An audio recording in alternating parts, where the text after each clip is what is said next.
സത്യം.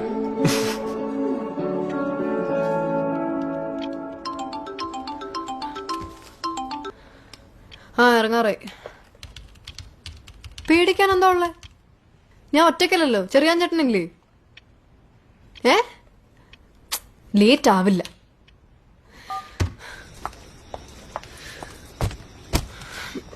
മധു,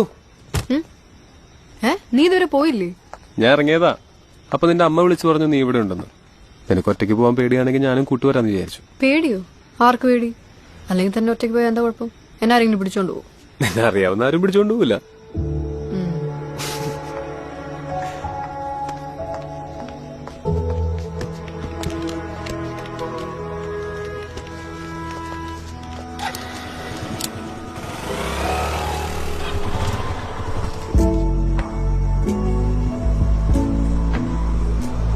മധു, മധു, ഞാൻ ഇവിടുന്ന് വലത്തോട്ടാ. എന്തിന്? എനിക്ക് എന്റെ ഒരു ഫ്രണ്ടിന്റെ വീട്ടിൽ കയറണം. അപ്പൊ നാളെ കാണാം. Good night. നീ എന്നെ വീട്ടിൽ കൊണ്ടാക്കാന്ന് പറഞ്ഞിട്ട്? അല്ല, നീയല്ലേ പറഞ്ഞ നിനക്ക് പേടിയൊന്നുമില്ല, നീ ഒറ്റയ്ക്ക് അല്ല, പോക്കോളാം. അത് ഞാൻ എപ്പോഴും പറയും, എനിക്ക് പേടിയില്ല. പക്ഷെ നീ ചെയ്യാൻ പറ്റാത്ത കാര്യങ്ങൾ വെറുതെ വിളിച്ചു പറയരുത്. ഇതാണ് ഞാൻ പറഞ്ഞത്. നിനക്ക് ഈ വാചകടി മാത്രമേ ഉള്ളൂ. നീയല്ലേ എന്നോട് പൊക്കോളാൻ പറഞ്ഞത്? വേണ്ട വേണ്ട, എവി പോക്കോ, ഞാൻ ഒറ്റയ്ക്ക് പോക്കോളാം. അപ്പൊ ഗുഡ് നൈറ്റ്.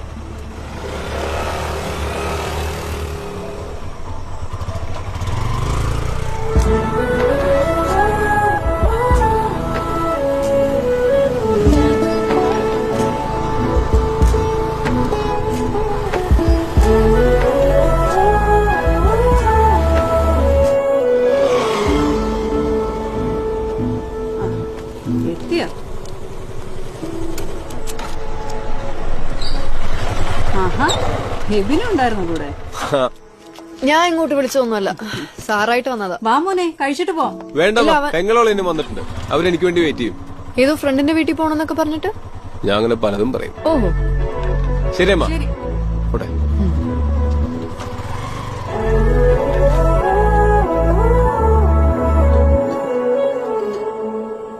കഴിഞ്ഞവണ ചാലക്കുടി ഇന്നപ്പോഴേ നമ്മുടെ പാർട്ടിക്കാരനെ ജേക്കബ് സാറിന്റെ കാലുവാരിയത്. അതുകൊണ്ട് ഇത്തവണ സാർ അവിടെ നിൽക്കുന്നതെന്ന് അറിയാവോ ഡാഡിക്ക്? നമ്മുടെ സ്വന്തം പാലാ മണ്ഡലത്തിൽ. ഞങ്ങൾ അങ്ങ് ഉറപ്പിക്കോ ഡാഡി. കാശത്ര ഇറങ്ങുന്നെന്ന് അറിയാവോ?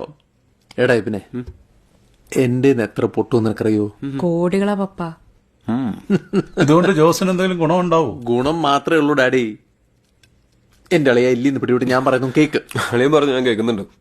രാഷ്ട്രീയമില്ലാതെ നാട്ടിലെ പാവപ്പെട്ട അബ്കാരികൾക്ക് നിലനിൽപ്പില്ലെന്ന് നിങ്ങൾ ആദ്യം മനസ്സിലാക്കണം. ജേക്കബ് സാർ ജയിച്ച മന്ത്രിയാ. ഒരു 5 വർഷം പോരും എനിക്കും. എന്നിട്ട് വേണം രാമപുരം കിടങ്ങൂരിലെ ബാർ ലൈസൻസ് ഒന്ന് പൊടിതട്ടിയെടുക്കാൻ. കുറച്ച് സമൂഹ സേവനം. അളീനും ഉണ്ടാവും എന്റെ നേട്ടം. കുറച്ചു മതി. കുറച്ചൊന്നുമല്ല, നല്ല തോന്നി നേട്ടം ഉണ്ടാവും. അതല്ല, ബീഫ്. ബീഫാണ് എനിക്കും കുറച്ചിട്ടേക്ക്. നേട്ടം പറയുമ്പോ എങ്ങനത്തെ മോനെ? എല്ലാ തോലും നേട്ടമാന്നേ.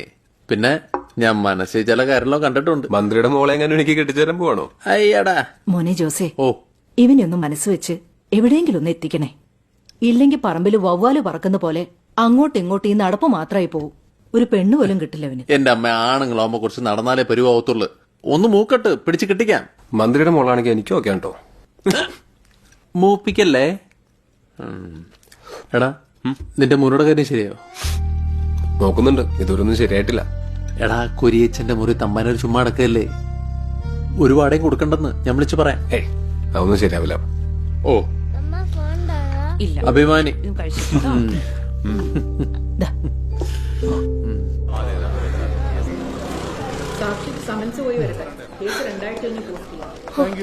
അതെ, മറ്റേ കേസ് മാറി. ഇവിടെ എന്തേ? ഇതോട് കൊണ്ടുവരാൻ പോ. I'm for the accused, Your Honor. Bail application already allowed. Today sureties are present for executing bail bond.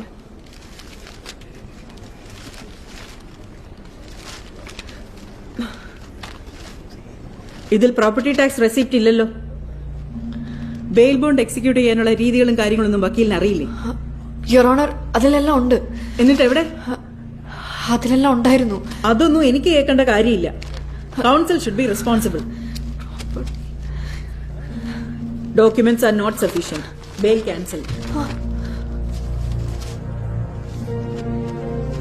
Your Honor, അടുത്ത കേസ് വിളിക്കാം. SC 257/18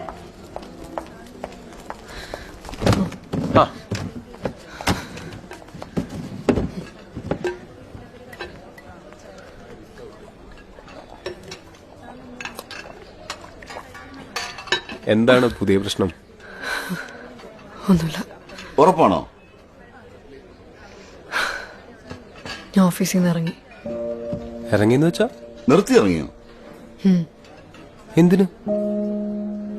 ഞാനൊരു ബെയിൽ എക്സിക്യൂട്ട് ചെയ്യാൻ ചെന്നപ്പോ ലാൻഡ് ടാക്സ് റെസീറ്റിന്റെ ഒറിജിനൽ മിസ്സിംഗ് ആയിരുന്നു. ബെയിൽ റിജക്റ്റ് ആയി. ആ ക്ലർക്ക് ഫോട്ടോസ്റ്റാറ്റ് എന്തോ എടുക്കാൻ പോയപ്പം അവിടെ മിസ്സായതാണ്. സാധനം കിട്ടി, പക്ഷെ അതുവരെ ഞാൻ കേട്ടതിന് കയ്യും കണക്കുമില്ല. അസിജോ ആണെങ്കിൽ കിട്ടിയ അവസരത്തിൽ വെച്ചലക്കി. തോമസ് സാർ എല്ലാവരുടെ മുമ്പ് വെച്ച് എന്തൊക്കെയോ വിളിച്ചു പറഞ്ഞു. ഒരു മനുഷ്യനും എന്നെ വിശ്വസിച്ചില്ല. അവരോട് പോകാൻ പറഞ്ഞത് നമുക്ക് വേറെ നല്ല ഓഫീസിൽ പോയി ജോയിൻ ചെയ്യാം. എനിക്കിനി ആരുടെ അണ്ടറിലും വർക്ക് ചെയ്യാൻ വയ്യ. എനിക്ക് ഇൻഡിപെൻഡന്റ് ആവണം. അടിപൊളി. കണ്ടോടാ, തീരുമാനങ്ങൾ ഇങ്ങനെ ആയിരിക്കണം. മുഴുവൻ ഒരു ഓഫീസ് ഒഴിഞ്ഞു കിടക്കുന്ന കാര്യം പറഞ്ഞില്ലേ, അതെനിക്ക് കിട്ടുമോ? പിന്നെന്താ, ഞാൻ ശരിയാക്കി തരാം. അയ്യോ അത് പറ്റില്ല. ആ സ്പേസ് ഞാൻ നോക്കി വെച്ചിരിക്കുന്നല്ലേ. ആ, അതെങ്ങനെയാ? അതിനെ കുറിച്ച് നീ ഇതുവരെ ഒന്നും പറഞ്ഞില്ല. ഞാൻ പറഞ്ഞില്ലെന്നേ ഉള്ളൂ. ഞാൻ അതിനെപ്പറ്റി ആലോചിച്ചോണ്ടിരിക്കായിരുന്നു. നീ എന്നാ ബാക്കി ആലോചിച്ചോണ്ടിരുന്നോ? നമുക്കത് പോയി കണ്ടാലോ? അതെന്ത് പരിപാടിയാ? നീ വേറെ സ്പേസ് നോക്കുമ്പോ ഞാൻ അവിടെ വക്കീലായിട്ടിരിക്കുന്നൊക്കെ ഓൾറെഡി സ്വപ്നം കണ്ടു കഴിഞ്ഞു. ഇത്രയും നാളായിട്ട് നിനക്കൊരു തീരുമാനം എടുക്കാൻ വയ്യ. ഞാൻ എടുക്കാൻ പോവാണെന്ന് പറയുമ്പോ തന്നെ നിനക്കും വേണം. നിന്നോട് ആര് പറഞ്ഞു ഞാൻ തീരുമാനം എടുത്തിട്ടുണ്ടായിരുന്നില്ലെന്ന്? ഞാൻ തീരുമാനം എടുത്താ എനിക്ക് ആ സ്പേസ് മതി. നിനക്ക് എന്തിന്റെ നിങ്ങൾക്ക് കുഴപ്പം? രണ്ടുപേർക്കും കൂടി ആ ഓഫീസും എടുത്താ പോരെ? പോരേന്ന്. അവിടെ രണ്ടുപേർക്ക് ഇരിക്കാനുള്ള സ്ഥലമുണ്ട്. വാടക ഷെയർ ചെയ്ത് കൊടുത്താ പോരെ? എന്താ ഒന്നും മിണ്ടാത്ത? ഞങ്ങളൊരു ഓഫീസ് സ്പേസ് എടുത്ത് ഷെയർ ചെയ്യാന്നൊക്കെ പറഞ്ഞാ ഇതിനകത്ത് ഇപ്പൊ കൂടുതൽ ഗുണിക്കുകയും ഹരിക്കുകയും ഒന്നും വേണ്ട. തീരുമാനമൊക്കെ ഞാൻ എടുത്തിട്ടുണ്ട്. നിങ്ങൾ എണീറ്റേ, നമുക്ക് പോയ സ്ഥലം ഒന്ന് കണ്ടിട്ട് വരാം.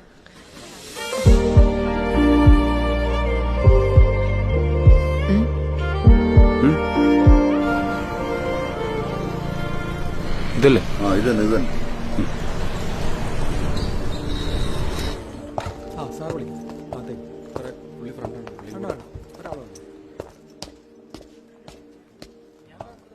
കുറച്ച് പടിക്കെട്ട് കൂടുതലുണ്ടെന്നേ ഉള്ളൂ.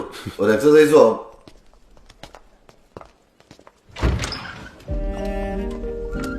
ഓ, ഇത് ധാരാളം സ്ഥലമുണ്ടല്ലോ. ഒരാളുടെ ഓഫീസ് അവിടെ, ഒരാളുടെ ഇവിടെ. സൂപ്പർ അല്ലേ? അപ്പൊ ഇതങ്ങ് ഉറപ്പിക്കാൻ പോവാ? അല്ല അതിപ്പോ ഒരതിപ്പോ ഇല്ല. അതെങ്ങനെ അഡ്വാൻസ് ഒക്കെ കൊടുക്കണ്ടേ? അഡ്വാൻസ് ഒക്കെ ഞാൻ കൊടുത്തോളാം. രക്ഷപ്പെടുമ്പോ തിരിച്ചു തന്നാ മതി. ഞാനൊന്ന് വിളിച്ചോക്കട്ടെ.